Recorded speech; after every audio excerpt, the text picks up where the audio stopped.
The year is 1963.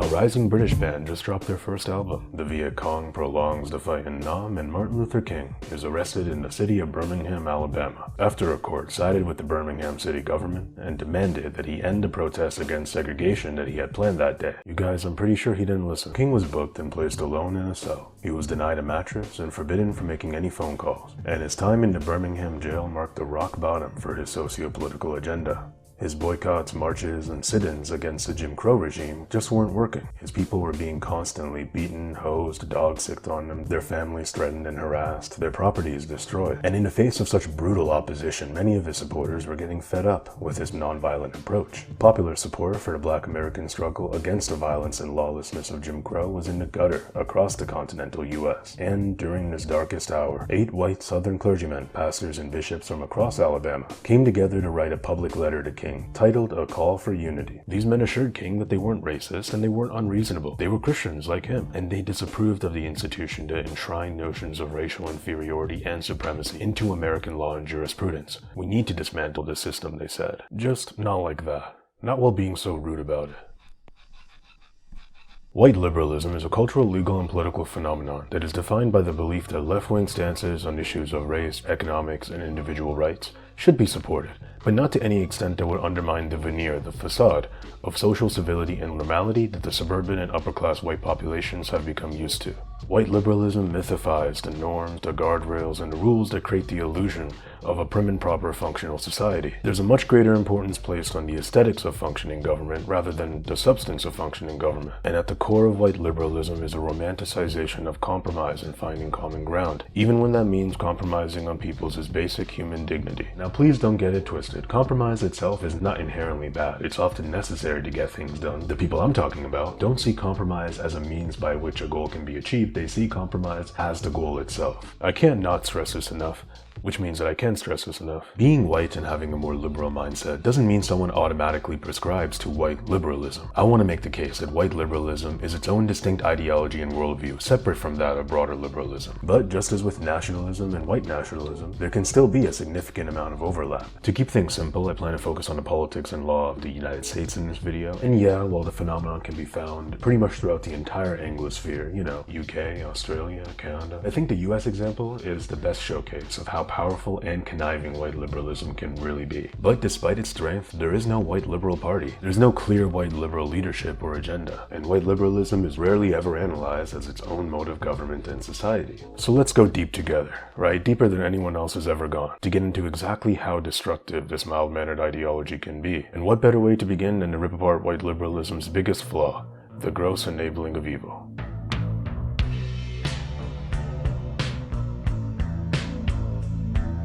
The Southern church leaders who wrote A Call for Unity have found themselves forever enshrined in history as lasting symbols of just how tone-deaf and infantilizing white liberalism can be, even though we continue to tolerate today the same mistakes they made over half a century ago. MLK is mythified to hell and back nowadays, almost as a messianic type figure, the spitting image of lawful righteousness. Conservatives in particular love to invoke his memory as, the correct way for Black Americans to protest. When in reality, what the man had was a commitment to non-violence, not a commitment to the law. The guy violated the public peace constantly. His people would occupy department stores, buses, bus stations, schools, libraries, city halls. They disrupted traffic with their massive marches, bringing daily transit and commerce to a halt, with sometimes hundreds of people occupying private businesses and public spaces. Now, the Southern clergymen did not like this. They sympathized with the mission, sure, segregation was undoubtedly wrong, but Alabama's Black community was flagrantly undermining the state's civil norms and its rule of law. They refused to move on the request of the store owner.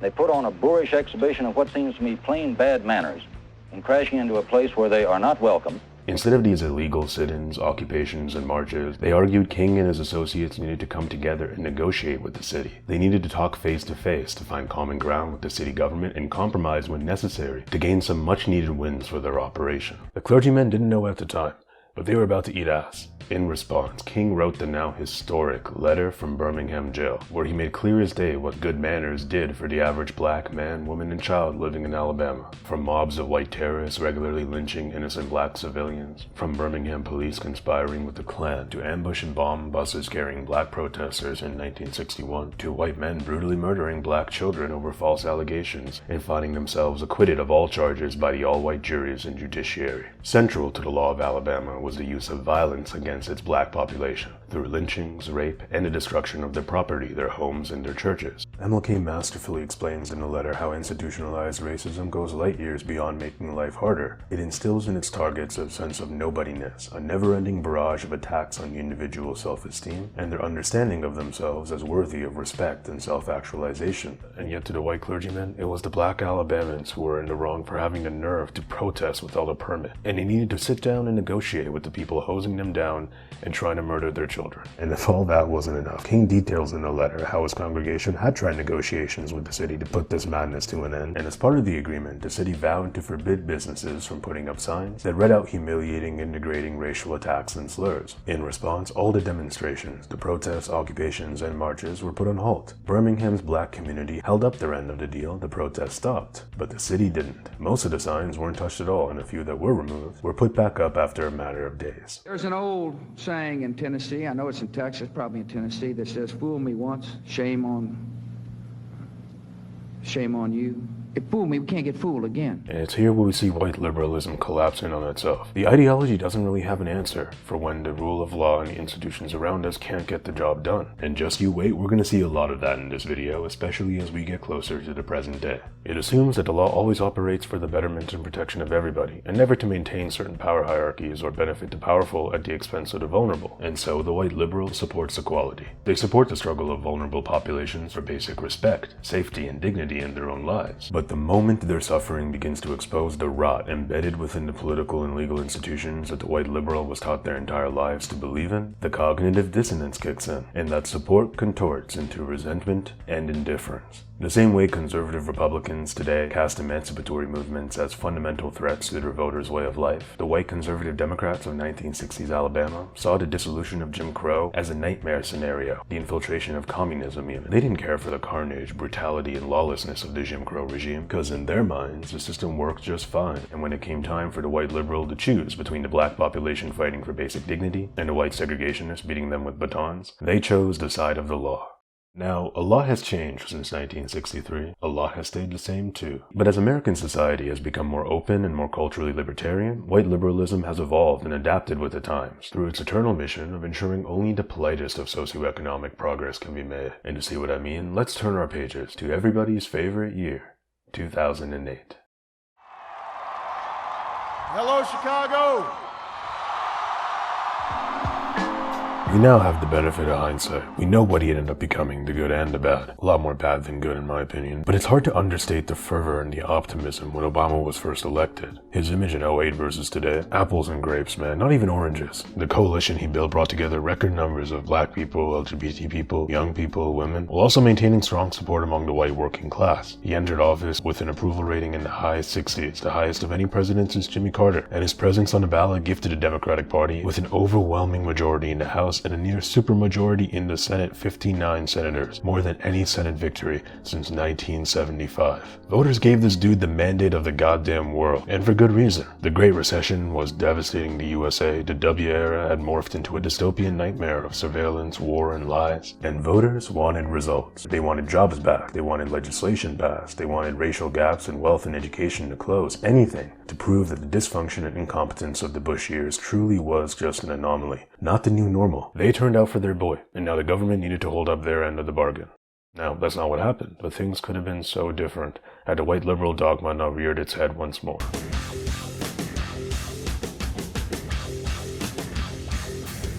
You see, the American system is set up such that the president is fairly limited in their ability to really get anything lasting done on their own. Anything significant you want to get done that the next president can't just reverse, you gotta get done through the Congress as a piece of legislation. But when the American electorate entrusted Obama's Democratic Party with overwhelming, once-in-a-generation, unified control of the entire United States government, white liberal politicians from within Obama's own caucus weaponized the rules and guardrails of the Congress to deny these constituents the change they were promised to keep in place the broken status quo left by Bush, and to enable the continued suffering of millions of the most vulnerable Americans. Even with a once-in-a-generation congressional majority that barely any president can ever enjoy, the only significant legislative accomplishment that Obama had was the Affordable Care Act, Obamacare. But it didn't have to be this way. With the congressional makeup they won, the Obama government could have passed laws expanding access to absentee voting, establishing America's first public health care plan, requiring record-keeping and background checks at gun shows, curbing carbon emissions, and investing in American renewable energy jobs, all the way back in 2009. These bills would have made life tangibly better for some of America's most neglected people.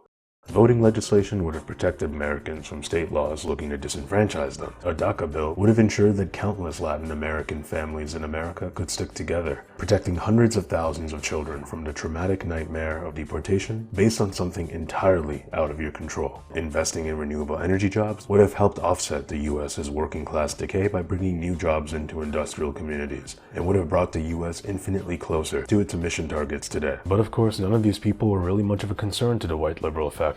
Delivering results for these causes wouldn't give them any more political power, and it wouldn't help them win re-election. And so they sabotaged all of these bills from reaching Obama's desk. Senators like John Tester of Montana, Kay Hagan of North Carolina, Joe Manchin of West Virginia, Joe Lieberman of Connecticut. Now, these politicians would never call themselves white liberals. They prefer labels like moderate or centrist, but they all fit my definition of white liberalism to the bone. Back in 2009, every one of them supported some combination of liberal reforms. Sure, let gay people serve in the military. Let's pass climate legislation, protect abortion access. But I'm not even remotely exaggerating when I say that they tanked nearly any legislative priority that did not immediately benefit wealthy white America. Tester, Hagan, and Manchin struck down a DACA bill, the DREAM Act, despite the bill having bipartisan Republican support, throwing hundreds of thousands of Hispanic children in the U.S. under the bus, denying even the most law-abiding of dreamers any path to citizenship. And because the bill never passed, a federal judge was able to strike down DACA entirely in 2021. Lieberman single-handedly crippled the ACA, the Affordable Care Act, by nixing its public option that would have ensured over 10 million more Americans than the ACA was able to. Americans were disproportionately black, Hispanic, and white working class. It would have laid the foundation for universal healthcare coverage. Wow, what an oddly cruel decision. I wonder what could have motivated Joseph here, who gets fancy big boy healthcare by the way, to make such a decision right.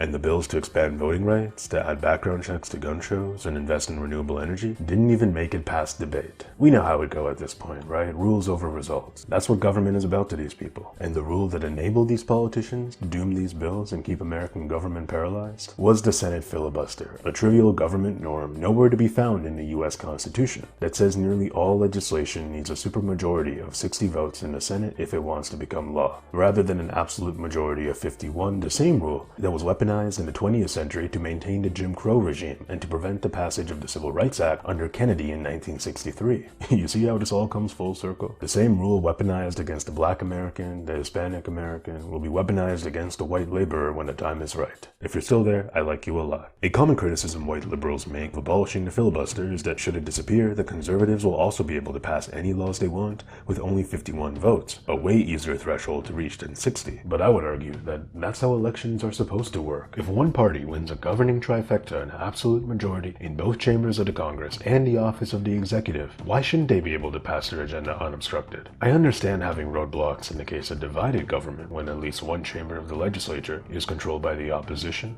but within a democratic republic, voters giving one party unified control should absolutely enable the governing body to do what they were voted in to do, so long as they can get their own caucus in order. Not to mention, a lower threshold cannot teach you how to govern. When Trump's people tried repealing the ACA in 2017 and replacing it with their own healthcare bill, the American Healthcare Act, they found a way to do it with only 51 votes needed, avoiding a filibuster. This was it. This was the big one. They had been promising to do this for 7 damn years. Repeal and replace. Repeal and replace. One thing we have to do, repeal and replace the disaster known as Obamacare. And it's going to be so easy. But they were quickly met with the reality of angry voters in town halls, wondering why their politicians were actually voting to take away the healthcare they'd had for years at that point.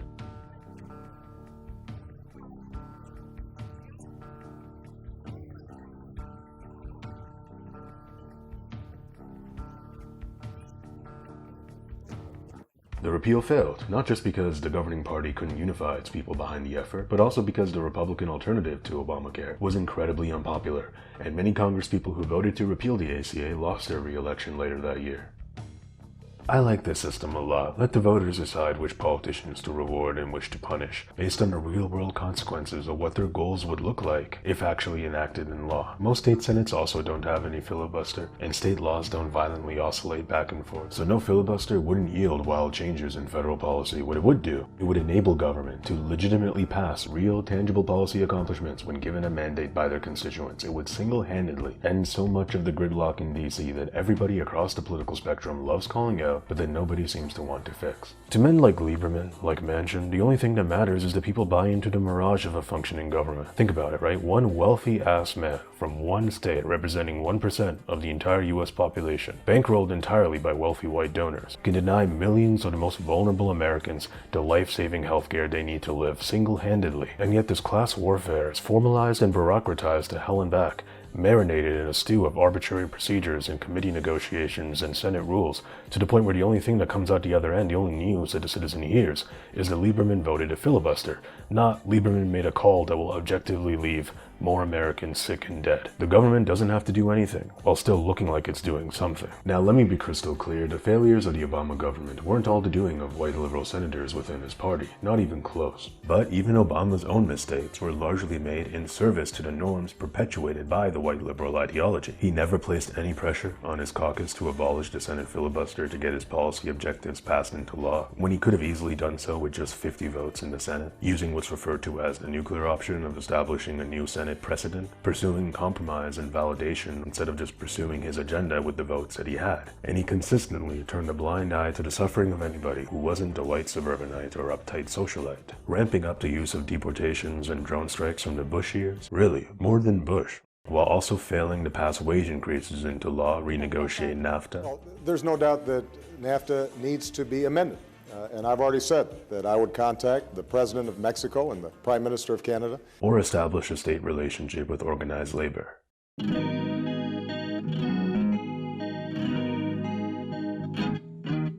The Obama era made it clear as day that white liberalism has metastasized the class element in the modern era, protecting the affluent white population at the expense of the broader labor force. While the American left had aligned itself with the country's manufacturing sector during the New Deal Roosevelt era, its abandonment of its labor-based past was first accelerated with the election of Bill Clinton. Clinton was the quintessential white liberal. He believed in moderate social reforms, enough to seem polite and agreeable to the general public, while affirming the economic warfare of President Ronald Reagan, pivoting away from the New Deal paradigm of social supports, regulating businesses and empowering labor unions, towards tax cuts, deregulation, and union busting. These policies are pretty good to the employers and business owners, and admittedly they're good at spurring raw economic growth. They're not so good when trying to get basic broadband and healthcare to rural Missouri. Clinton's rise denied America any truly multiracial, labor-based alternative to the conservatives. Under his leadership, his party did nothing to fight back against the racial resentment and fear that the right-wing political and media ecosystem had been working overtime to normalize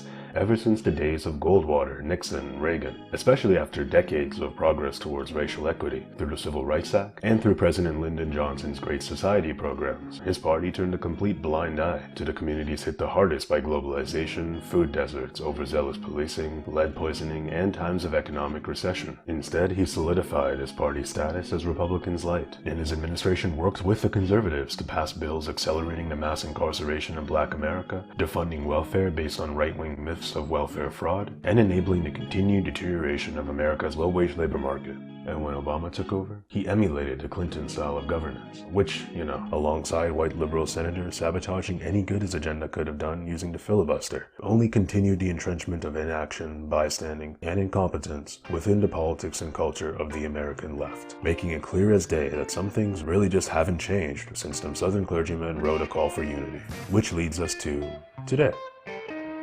Been a stranger week with the stuff you didn't do. The prognosis for the future is, in my opinion, a lot of good and a lot of bad. A mixed bag. On one hand, the government still smells bad. White liberal senators still value the comfort of normalcy and mediocrity over getting things done. There's still a president who's unwilling or unable to put any real pressure on his caucus to vote for his agenda, or to pass his vision unilaterally and allow the courts to decide. But on the other hand, white liberalism isn't nearly as entrenched in American culture anymore. A left-leaning politician claiming to love Black America and then criminalizing and incarcerating its people, they would have been a tough-on-crime hero in the 90s. Today, they'd get flamed by the left and the right for being a blatant hypocrite. Public faith in modern political and legal institutions is at an all-time low, and it's kind of hard to make platitudes about the rule of law seem convincing when the people feel that same rule has failed them time and time again. Modern films like Get Out and Knives Out go deeper than most political commentary ever could, and put the flaws of white liberalism on full display, from fetishizing black people's bodies and their existence in the name of progressivism and tolerance, instead of just, treating them like normal human beings, to supporting and being there for the poor, downtrodden, undocumented immigrant, until she threatens her economic status and you weaponize her life and identity against her. So, here we are. It would be dishonest to say that no progress has been made since a call for unity towards the, normalization of multiracial and pluralistic political movement. But still, so long as there's a wealthy white voting bloc desperate to get back to brunch, there's gonna be politicians falling over themselves to do their bidding. So what happens now?